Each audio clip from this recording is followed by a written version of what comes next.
Good morning and welcome to ABS Sports Flash. Of course, today is Wednesday, and I have to tell you we have many trending headlines for you in Sports Flash this morning. But I have to first of all say kudos and take her to Sampdoria, who we have relegated in Serie C, and that was after 78-year history of the club. They have to start go back to the drawing board and know exactly where they have got it wrong and make amends before they're coming back to that tournament. And of course, I am still your sports presenter, Mark Anthony. And coming from the local headlines we have for you today, I'm talking about Aliyu Zubiru, who has given us assurance of that win against South Africa. When I'm talking about win against South Africa, I'm talking about under 20 CAF tournament that is ongoing right now. And from it, I will take you to the foreign side where Amorim, I'm talking about the assistant coach to Erik ten Hag, Vanguard. He said that Amorim should be given enough time to bring Manchester United to order. But I'm now asking the question: how much time should we expect, or should we give him to make Manchester United come back to their winning ways? That's the question for another day. And from it, we take you to what is happening with Garastere and Osimhen, and likewise Arokodare, who is now bringing more pressure on his club. I'm talking about Borussia Dortmund, and of course, many clubs were looking for his service, and right now we don't know exactly what the man is planning to do. But let's watch out and see exactly what is happening. That will take us to transfer segment, and all this and more are coming your way on Sports Flash this morning. Always just stay tuned, because I have many things to give you in the Sports Flash this morning. And from Lagostin, I told you that Aliyu Zubiru has assured that the Nigerian under-20 squad will even better when they take on South Africans Majita in the first semi-final on the ongoing CAF Under-20 Cup of Nations in the city of Ismailia. And that will be on Thursday evening. That match, you should avail yourself the opportunity to watch that match, because it's going to be a dagger's drum. You know exactly when I'm talking about South Africa. I'm talking about the strongest rival we have when we are talking about Super Eagles. Of course, we have Egypt and, of course, Algeria there. Likewise, he praised the 7-time champions for dominating a tough quarterfinal encounter against Senegal at the same venue on Monday, before sending the cup holders out of the tournament after a 3-1 penalty shootout win. That was the narrow escape for them, because that match was very tough if you really watched it. And I believe we are going to have a great semi-final against South Africans, according to Zubiru. I can guarantee that our approach right now is something that we have to do something on it. In terms of preparation, we have to be better, much better, and the anxiety of whether or not we win a FIFA World Cup ticket is no longer there. It was a tense 120 minutes, I tell you, for ourselves and defending champions on Monday. Zubiru told the media, "We have the world ticket and World Cup ticket now, and are quite happy against South Africa. We will play with great determination and composure as we aim for the trophy, but without the tense atmosphere around the last match." Of course, we know that the little matter of the rivalry between Nigeria and South Africa, and what the game means. We will go on in there to do a real battle. Though it's not a battle of killing people, but it's a battle of showcasing what the talent, the skill you have with your legs. The man who led El Kanami Warriors of Maiduguri to win last year's President Federation Cup competition believes his team has improved considerably since the first match against Tunisia, and that was on first day of May. So let's trust Zubiru, because I know what he can do for us, bringing talents together to blend. That's exactly what we want from him. Let them continue with that spirit of sportsmanship till the final whistle of that match between them and South Africa. That will be on Thursday evening. And away from that, Erik ten Hag's former assistant coach, at Manchester United, I'm talking about Michel van der Gaag, has disclosed that Ruben Amorim should be given more time to transform the Red Devils next season. But I'm asking, how much time should be given to him? Because to whom much is given, much is being expected, you understand? So when we are talking about Manchester United right now, They are not in form. Fully, they are not in form. Of course, they come with surprises. When you expect them to win, they won't win. But when you don't expect them, they take the victory. So that's exactly what Anambra needs to work on and know the players that should come first and second. Of course, where he normally makes that mistake is kind of when he wants to do a kind of change or changes in a match. The people he brings in are not the type of people that Manchester United fans expect to be in that field, especially when I'm talking about Maguire. Though Maguire has improved, so you have to do everything and leave Maguire alone, because Maguire has, of course, now he's in his scintillating form, scoring for Manchester United when the opportunity arises. But right now, despite the dire domestic form, United may still qualify for next season's Champions League as they face fellow strugglers Tottenham in that Europa League final. You know, that Europa League, Manchester United, of four people, they walloped, of course, Atletico Bilbao by that 3-0. And looking at exactly the aggregate they got from that match, they were qualified to face Tottenham at the final, final of the Europa League. And you believe in me that Tottenham, of course, humiliated Bodo Glimt, and that was a goal of another season, because they were trashed like. It turned out like a kind of a shooting practice for them that day. But let's see exactly what that final brings to the table when I'm talking about Manchester United and Tottenham. So equally, you will tell me exactly who is going to win that match, because I know that you must be contemplating whether it should be Manchester United or Tottenham. But that would be another issue of next time. Former Premier League champions Manchester City have unveiled their 2025-2026 Puma home kit. When I'm talking about Puma home kit, I'm talking about the unveiling was done on Tuesday with the likes of Erling Haaland and Phil Foden modeling the kit. That's the kind of, they wear the jersey they have to use and play their match, because I know that a lot of clubs are now bringing out new jerseys for them to start, let me just say, start a new beginning.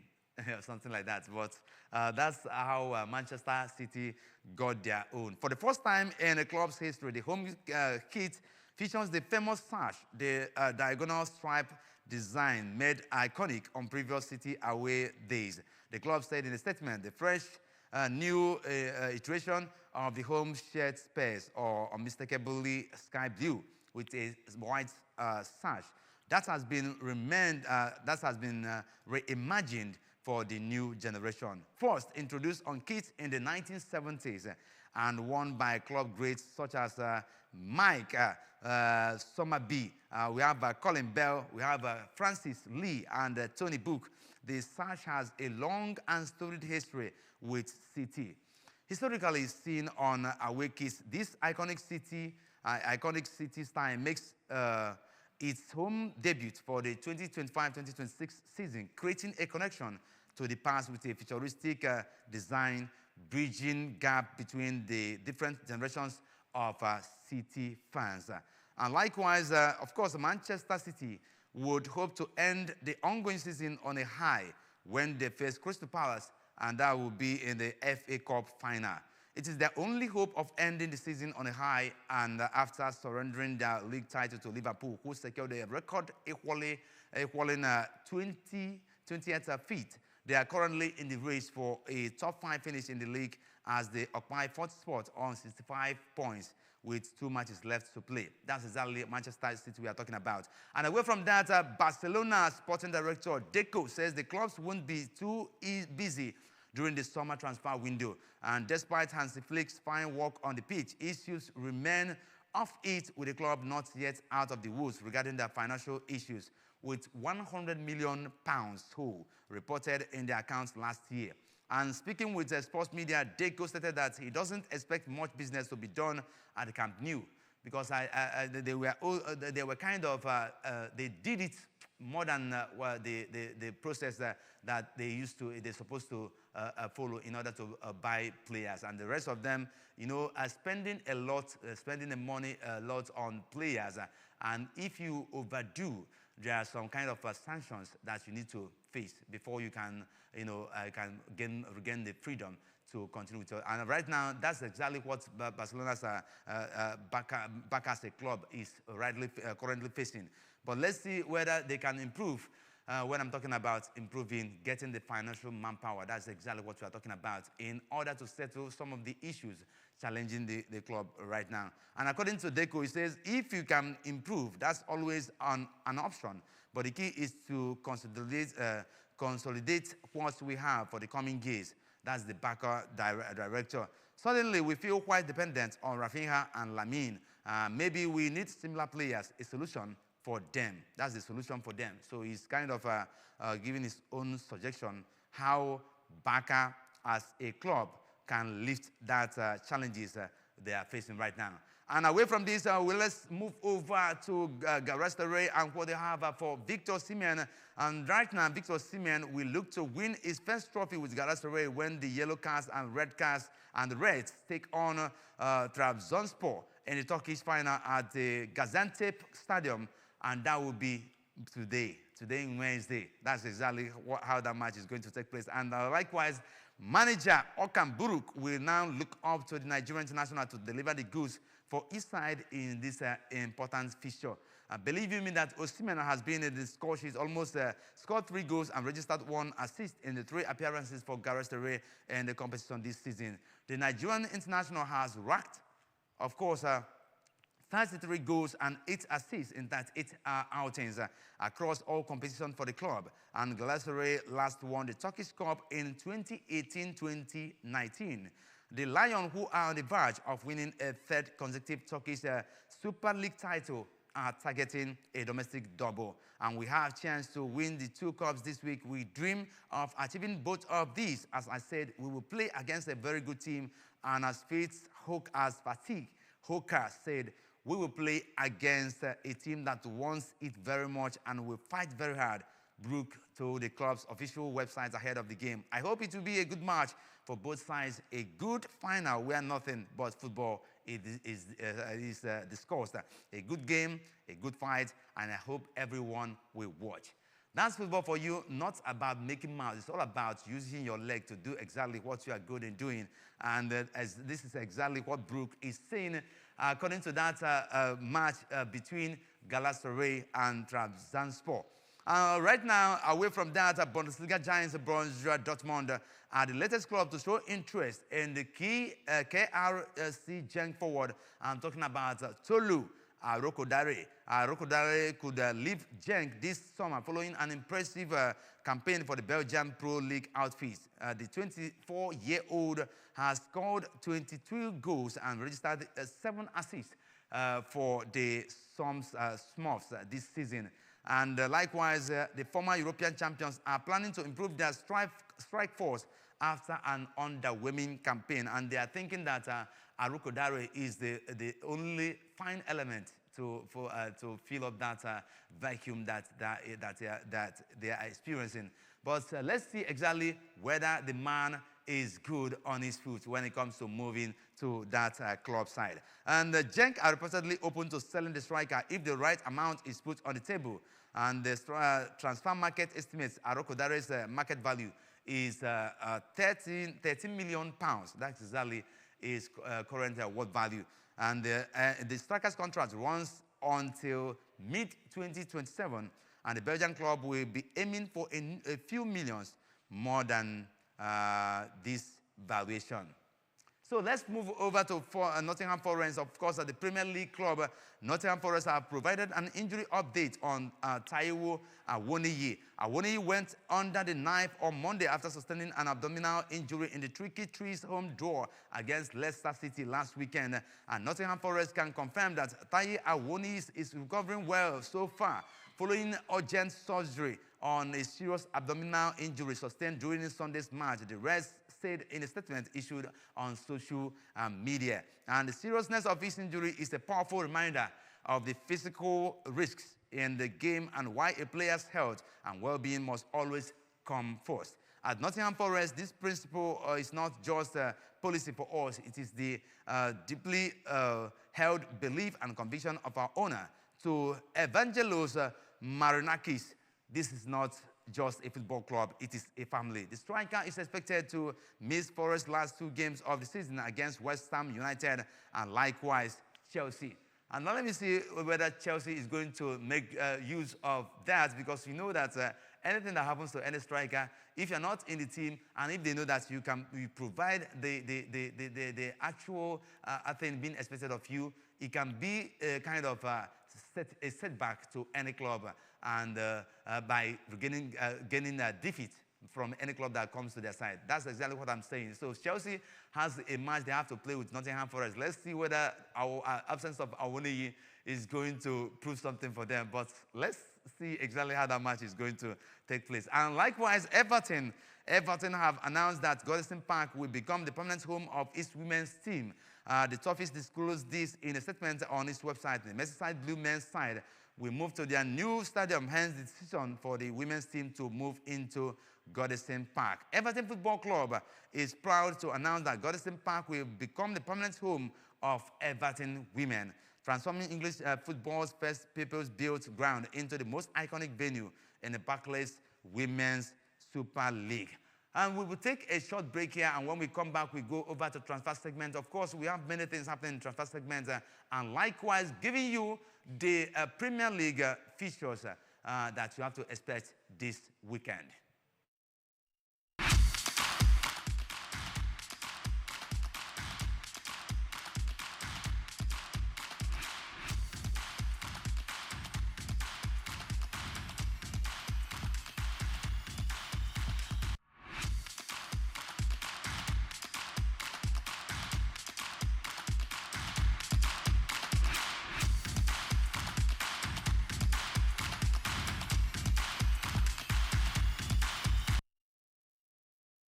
Back is still Sports Flash on ABS TV. Of course, today is still Wednesday, and from this, we are moving over to transfer segment right now. Transfer segment is saying that Manchester United are the 4th runners to sign Liam Delap. Nottingham Forest will make at least 5 summer signings. Arsenal and Liverpool are competing to land Dean Hodgson. That's exactly what we have for the club in transfer segment. Manchester United are leading the race to sign Ipswich English forward. I'm talking about Liam Delap, and 22 years old. He would be happy to move to Old Trafford this summer, but is it going to be a stumbling block, a kind of a stumbling block to him, or stepping stone? Which one? All right. And likewise, Arsenal and Liverpool are vying to sign Bournemouth's 20-year-old Spain centre-back. We're talking about Dean Hodgson, who is also being tracked by Real Madrid. Hodgson's dreams of joining Real Madrid, but the Premier League trio, Liverpool, Arsenal, and Chelsea, are prepared to trigger the defender's 50 million pounds clause, release clause, to get the deal done this month. Bayer Leverkusen's Netherlands right back Jeremy Frimpong, 24, is closing in on £29.5 million move to Liverpool. That's exactly what is happening right now.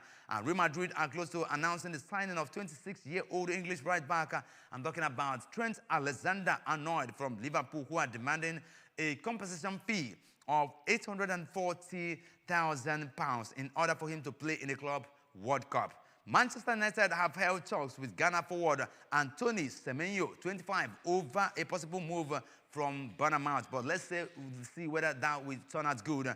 And likewise, Brighton are in talks with the veteran English midfielder James Milner, 39, over a new deal with the club. Brazil winger Rodrigo, 24, does not want to play for Real Madrid again as he targets a summer exit from the club. Arsenal want to sign Sporting Lisbon's 26-year-old Sweden forward Victor Gyökeres, who has an agreement with the Portuguese side that he can leave if another club agrees to pay £60 million. As well as Gyökeres, Arsenal are also interested in RB Leipzig's Slovenia forward. I'm talking about Benjamin Sesko, who is 21. Agebudi Madinine, that's my own question, because looking at exactly what Arteta is doing, Arteta means business this time around. He's serious about what his target might be. And away from that, going over to the matches that you have to expect this weekend, we have so many matches that will take place this weekend. Of course, 16th, which is Friday, we have Aston Villa facing Tottenham. And likewise, we have Chelsea meeting on Manchester United. And that match, of course, the one from Aston Villa, Tottenham, that match is going to be by 7:30, while Chelsea and Manchester United, that match is going to be by 15 minutes after 8, 8:15. And Sunday, March 18th, May, Everton will meet Southampton.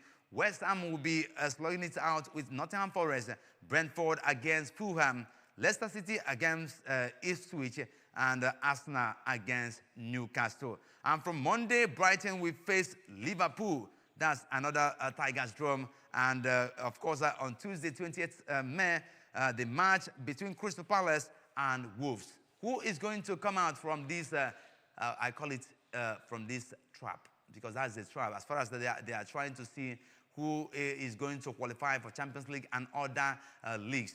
Let's watch and see exactly what turns out this weekend. And this is where I call it a day on today's Sports Flash, of course, from ABS TV, coming you live. Join me next Wednesday for another special package. Of course, I'm still your sports presenter, Mark Anthony, saying bye for now.